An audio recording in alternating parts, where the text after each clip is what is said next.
ఓం గంగాణపతే నమ ఐం సరస్వత్యే నమ శ్రీమాత్రే నమ క్రీం క్రీం మహాకాళికాయ నమ యా దేవి సర్వభూతేషు మాతృరూపేణ సంస్థితా నమస్తస్యై నమస్తస్యై నమస్తస్యై నమో నమ దుం దుర్గాదేవ్యే నమ క్లీం కృష్ణాయ గోవిందాయ గోపీచనవల్లభాయ శ్రీకృష్ణ పరబ్రహ్మణే పరంజ్యోతిషే నమో నమ శ్రీరామ జయ రామ జయ జయ రామ రామాయ నమ ఓం నమ శివాయ శివాయ గురువే నమ రామ దత్తాత్రేయాయ నమ.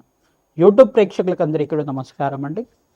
నేను పాలపర్తి గురునాథ్ శర్మ జ్యోతిష్యం వాస్తు సిద్ధాంతిని. మీకంతా కూడా గోచారిత్య గ్రహాల యొక్క ప్రభావం అంతా కూడా మేషాది ద్వాదశ రాశుల వాళ్ళకంతా కూడా విశ్లేషణ చేయడం జరుగుతుంది. ఈ రోజున మనమంతా కూడా చెప్పే విషయం ఏంటిదంటే, ప్రధానంగా రాహుకేతు ప్రభావం అంతా కూడా కాలసర్ప దోషము అంటే ఏంటి, అసలు కాలసర్ప దోషాన్ని అంతా కూడా ఏ రకంగా విశ్లేషణ చేసుకోవాలి, కాలసర్ప దోషానికంతా కూడా పరిష్కారం ఏ రకంగా ఆచరించాలి, అసలు కాలసర్ప యోగం అంటే ఏంటి, కాలసర్ప దోషం అంటే ఏంటి అంతా కూడా జ్యోతిష్ సిద్ధాంతం ప్రకారంగా మీకు అంతా కూడా విశ్లేషణ చేయడం జరుగుతుంది.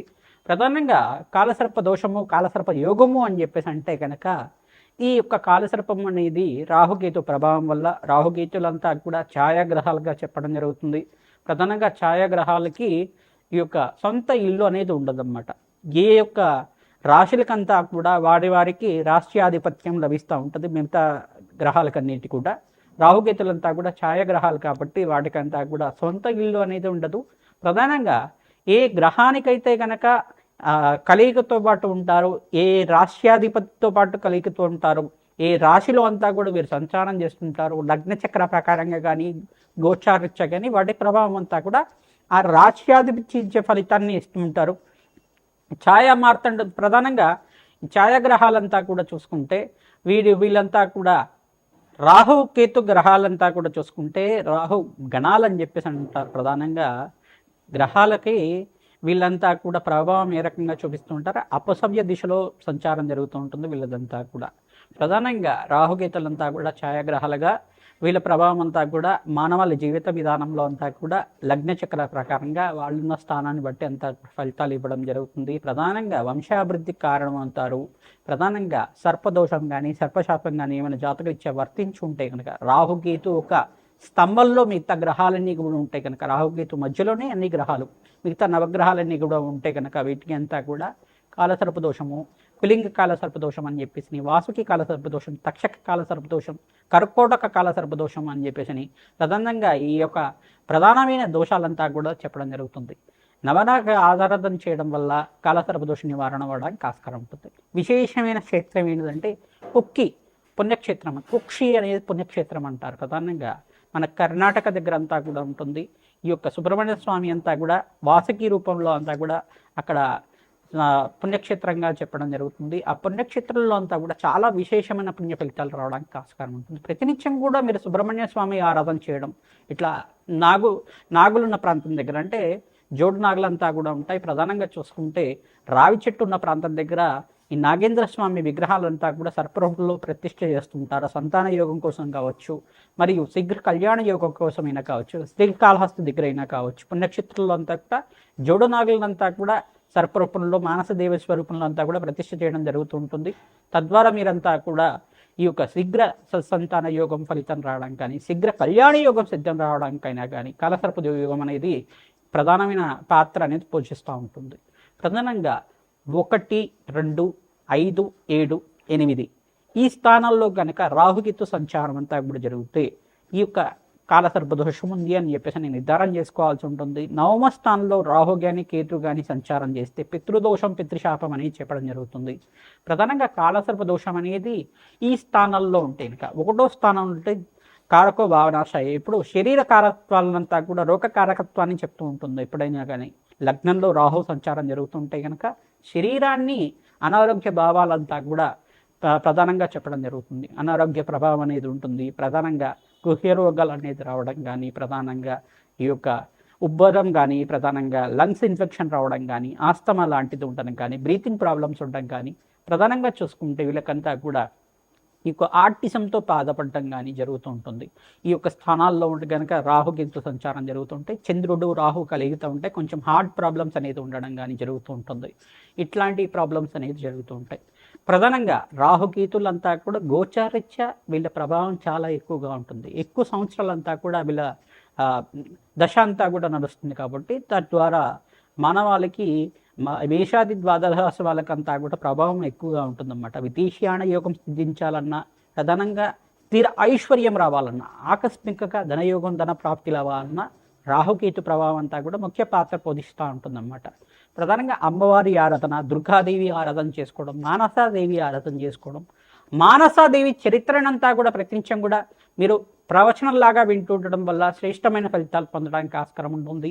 స్కందోత్పత్తి అనే చరిత్ర ఉంటుంది. ప్రధానంగా సుబ్రహ్మణ్య స్వామి వారి చరిత్ర అంతా కూడా వినడం వల్ల మీరంతా కూడా శీఘ్ర సంతాన యోగ ప్రాప్తి కలగడానికి ఆస్కారం ఉంటుంది. ప్రధానంగా ఈ రాహుకేతు ప్రభావం వల్లే స్త్రీలలో కొంతమందికి వైదవ్య దోషం అనేది వస్తూ ఉంటుంది అన్నమాట. కొంతమందికి అయితే కనుక అనారోగ్య ఇబ్బందులు ఇంతమంది చెప్పుకున్నాం కదా. పంచమ స్థానంలో రాహు కానీ కేతు కానీ సంచారం చేస్తే ప్రధానంగా వీళ్ళకి కొంచెం అంతా కూడా ఈ యొక్క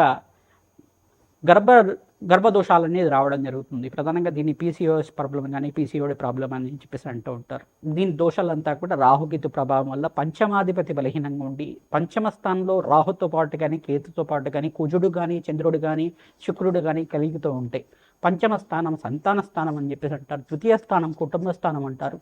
ఈ స్థానంలో కనుక ఉంటే గనక కొంచెం గర్భదోషం అనేది రావడానికి ఆస్కారం ఉంటుంది. తద్దోష నివారణార్థం నాగేంద్ర స్వామి ప్రతిష్ఠ చేసుకోవడం, మానసదేవి ఆరాధన చేసుకోవడం, ప్రధానంగా దానిమ్మ పళ్ళని మంగళవారం రోజున బ్రాహ్మణత్వంకి దానం చేయడం, ప్రధానంగా మినువులు దానం చేసుకోవడం, వెండి సర్పాన్నంతా కూడా 27 రోజుల దాకా సుబ్రహ్మణ్య స్వామి మూలమంత్రాలతోటి అంతా కూడా పంచామృతాలతో ఇంట్లో అభిషేకం చేసి వెండి సర్పాలతో ఉండ ఈ యొక్క 3 పడగలతో ఉన్న సర్పాన్నంతా కూడా చేయించుకొని ఆ వెండి సర్పాన్నంతా కూడా బ్రాహ్మణత్వం దానం చేయడం, మినువులు దానం చేసుకోవడం, కందిపప్పు దానం చేయడం వల్ల శీఘ్ర సంతాన యోగం ప్రాప్తి కలుగుతుంది. సంతాన యోగం ప్రాప్తి కలగడానికి ఆస్కారం ఉంటుంది. సుబ్రహ్మణ్య స్వామి మూలమంత్ర జపాలంతా కూడా ఆచరించాలి. తద్వారా శీఘ్ర సంతాన యోగం ప్రాప్తి కలగడానికి ఆస్కారం ఉంటుంది. వివాహాది శుభకార్యాలు జరగాలన్నా కానీ ప్రధానంగా సప్తమ స్థానంలో రాహుకేతు సంచారం జరుగుతాయి. ప్రధానంగా ఆలస్య వివాహాలు జరగడం కానీ, వివాహంలో ఆటంకం జరగడం కానీ సంచారం జరుగుతూ ఉంటుంది. లగ్నాధిపతి ఏ స్థానంలో ఉన్నారో అది కూడా చూసుకోవాల్సి ఉంటుంది. ప్రధానంగా శుభగ్రహాల యొక్క వీక్షణ అంతా కూడా చూసుకోవాల్సి ఉంటుంది. శుభగ్రహాల యొక్క వీక్షణ లేకుండా ఉంటే కనుక రాహుకేతు ప్రభావం అంతా కూడా ప్రబలంగా ఉంటుంది. తద్వారా ప్రతి విషయంలో కానీ ఆటంకాలు జరుగుతూ ఉండడం, వాయిదా పడుతూ ఉండడం కానీ, అనుకున్న పనులంతా కూడా సమయానికి జరగకపోవడం కానీ జరుగుతూ ఉంటాయి. తద్వారా ప్రతినిత్యం కూడా అమ్మవారి ఆరాధన చేసుకోవడం వల్ల సర్పసూక్త పారాయణం చేయించడం, మానసదేవి మూలమంత్రాన్ని అంతా కూడా జపాలు ఈ యొక్క తర్పణాలంతా కూడా ఆచరించడం గల ప్రధానంగా సర్పమండలం అంతా కూడా వేసి దానికంతా కూడా నవరాగ బలి అంతా కూడా ఆచరించడం వల్ల మీకంతా కూడా శీఘ్ర సంతాన యోగ ప్రాప్తి, శీఘ్ర వివాహ యోగ ప్రాప్తి, వివాహమాది శుభకార్యాలు కలగాలన్నా సర్పదోషము సర్పశాపం ఉందనేది మీ జాతకరీత్యా ఏ స్థానంలో ఉంది, ఏ యొక్క దశల్లో ఉంది సర్పశాపం అంతా కూడా విశ్లేషణ చేయడం జరుగుతుంది. తద్వారా మీకంతా కూడా ఈ యొక్క సర్పదోష నివారణార్థం, రాహుకేతు దోష నివారణార్థం అంతా కూడా ఈ స్థానాల్లో ఉంటాయి కనుక కాలసర్ప దోషాలు ఈ యొక్క ప్రధానమైన దోషాలు అని చెప్పడం, పద్మకాల సర్పదోషము, కులింగ కాల సర్పదోషం, అనంత తైష కాల సర్పదోషాలు అని చెప్పేసి ప్రధానమైన దోషాలంతా కూడా ఉంటాయి. ఆ దోష నివారణార్థం అంతా కూడా విశ్లేషణ చేయించుకొని, జ్యోతిష్ సిద్ధాంతాలతో విశ్లేషణ చేయించుకొని జాతకరీత్యున్న పరిహారం అంతా కూడా ఆచరించడం వల్ల శీఘ్రమే సత్సంతాన యోగం కలగడానికి కానీ, ఎవరైతే వివాహాది శుభకార్యాల కోసం ప్రయత్నం చేసుకుంటున్నారో వాళ్ళకంతా కూడా శీఘ్రంగా అతి శీఘ్రంగా కళ్యాణి యోగ ప్రాప్తి కలగడానికి కానీ ఆస్కారం ఉంటుంది. సుబ్రహ్మణ్య స్వామి కళ్యాణం ఆచరించడం వల్ల శ్రేష్టమైన ఫలితాలు పొందుతారు. మానసదేవి ఆరాధన చేయడం వల్ల శ్రేష్టమైన ఫలితాలు పొందడానికి ఆస్కారం ఉంటుంది. లక్ష్మీ నరసింహస్వామి ఆరాధన చేసుకోవడం వల్ల శ్రేష్టమైన ఫలితాలు పొందడానికి ఆస్కారం ఉంటుంది. తద్వారా మీకంతా కూడా తద్దోష నివారణాత్మక అంతా కూడా తీరి మనోవాంఛాలంతా కూడా ధర్మబద్ధమైన కోరికలంతా కూడా తీరడానికి ఆస్కారం ఉంటుంది. రాహుకేతు ఆరాధన చేసుకోవడం వల్ల అఖండమైన ఐశ్వర్య ప్రాప్తి కలుగుతుంది. కోటేశ్వర యోగం సిద్ధించడానికి ఆస్కారం ఉంటుంది. ధనధాన్యాది సమృద్ధి కలగాలన్నా, మీకు స్థిరత్వమైన ఐశ్వర్యం సిద్ధించాలన్నా, స్థిరాస్తి కలగాలన్నా రాహుకేతు ప్రభావం అంతా కూడా మానవాళి మీద చాలా బాగా ఉంటుంది. కావున ఈ ప్రభావం అంతా కూడా దోష నివారణార్థం జన్మజాతకం ప్రధానంగా ఉంటుంది. కావున జాతకరీత్యా ఉన్న దోషాలకంతా కూడా పరిష్కారం ఆచరించండి. శ్రీమాత్రే నమః. తులారాశి జాతకులకి జాతకం తెలిసి ఉంటే కనుక జాతకం చూసుకోండి, లేదు లగ్నం తెలిసి ఉంటే కనుక లగ్నాన్ని చూసుకోండి. మీరంతా కూడా చూసుకుంటే లగ్నవశాత్తు ఈ స్థానంలో కనుక రాహుకేతు సంచారం జరిగి ఉంటే కనుక కాలసర్ప దోషం ఉందని తెలుసుకోవాల్సి ఉంటుంది. ప్రధానంగా లగ్నవశాత్తు లగ్నము, ద్వితీయ స్థానము, చతుర్థ స్థానము, సప్తమ స్థానము, పంచమ స్థానము, అష్టమ స్థానంలో కనుక రాహుకేతు సంచారం జరిగి ఉంటే కనుక కొన్ని జాతక ప్రభావం వల్ల, అంటే రాహుకేతు మధ్యలోనే ఎక్కువ గ్రహాలు సంచారం జరుగుంటే కనుక జాతకరీత్యా దీనికి కాలసర్ప దోషం కానీ కాలసర్ప శాపం కానీ వర్తించినట్టు తెలుసుకోవాల్సి ఉంటుంది. పూర్వజన్మలో కానీ ఇహ జన్మలో కానీ ఈ జన్మలో కానీ పాముని చంపడం కానీ పాముని కొట్టడం కానీ దోషకారిగా ఉంటుంది.